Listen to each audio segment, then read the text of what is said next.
So, I want to start today's video off talking about the stream I did recently on Twitch, as I did have a lot of fun with that, and of course recommend everybody watching this to go check out the stream sometime, but that's not important. Rather, I did stop to enjoy some Minecraft, and I do have to show off the current status of my build compared to how it started off. And you may be wondering why I'm talking about all this in a video about Goldeneye 64, and you would be justified in wondering. But really what it is I wanted to talk about taking mental breaks, because playing even just a couple hours of Minecraft and then going back later kind of helped me get away from doing these videos for a bit, and it was a welcome reprieve, as it's been a little tough trying to focus, as going through code is not the most riveting thing in the world, which is why I'm doing it for you. That said, it is important to refresh your own mind, I suppose, and really take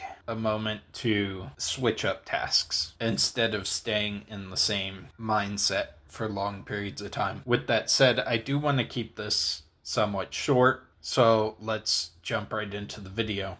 So, as we enter Bunker 1, I do want to talk about the special guard that would be straight ahead of you when you spawn in. Well, behind the door, as this guard does interestingly check the camera status outside the door, in this case camera 02, in order to activate some of his functions, which normally you wouldn't get to see, as for the most part you would just either go straight into that room or have to exit out into the hallway behind you, which puts you at risk at being seen by a different camera. And thus, you really wouldn't ever get a chance to notice that this guard is actually clonable if he hears you. And from what I can tell, that is the only unique property he has. Of course, you do want to avoid being seen at all cost, as doing so will spawn guards to come hunt you down across the level, which was very interesting because if you're caught too soon, the spawnable guards start with KF7s, and then after 2 minutes of being on the level, we'll switch to DD44s, clubs, and KF7s. It is also interesting to note that only guard 1C actually resets the timer for the spawning mechanic, and thus if he alone is kept alive, guards will immediately spawn in every time you X them, otherwise they'll be delayed about 20 seconds.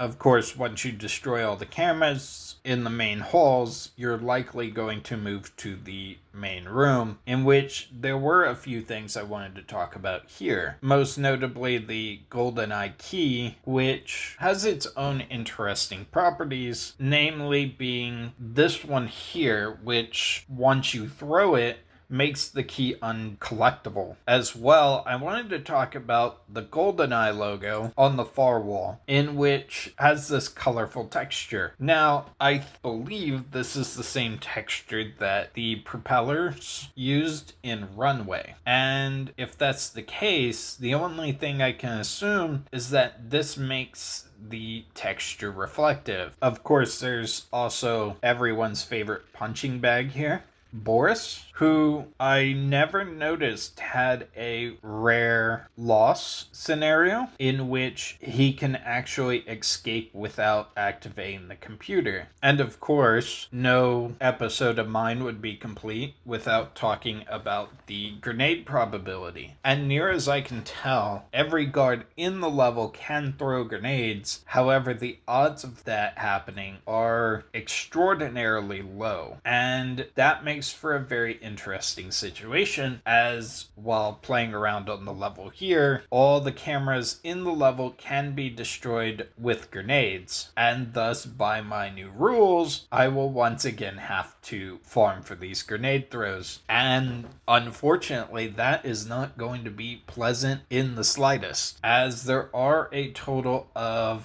4 cameras strewn across the level, and with odds this low, it may put Bunker 1 as one of the hardest levels throughout the game, as there's only about a 12 in 256 chance, I believe. Someone will definitely correct me on that. And that's not including the odds to actually call up the action of throwing grenades in the first place. Then, to make things worse, if I'm ever seen by the cameras, it will alert the guards immediately, and since they infinitely spawn, while that would be great for grenade throws, as I will have 3 times the chance, it would also mean I expire 3 times quicker. With that all said though, this will likely be one of the last short episodes, as we are entering Silo in the next episode, and that's kind of gonna be the point where things start tipping into a more technical level, and thus severely complicating these videos. I believe that Bunker 2 and Surface 2 will still be very easy to talk about. There are some things in Frigate that I want to talk about as well. And of course, I'm very interested to see if any of the levels will remain the same, or how many levels will stay the same between the original run I did and the new run. Of course, I do still need to get together with Cyberwolf to arrange that, as I will undoubtedly need to borrow his copy in order to make that happen, and of course make it official, as the first time I did it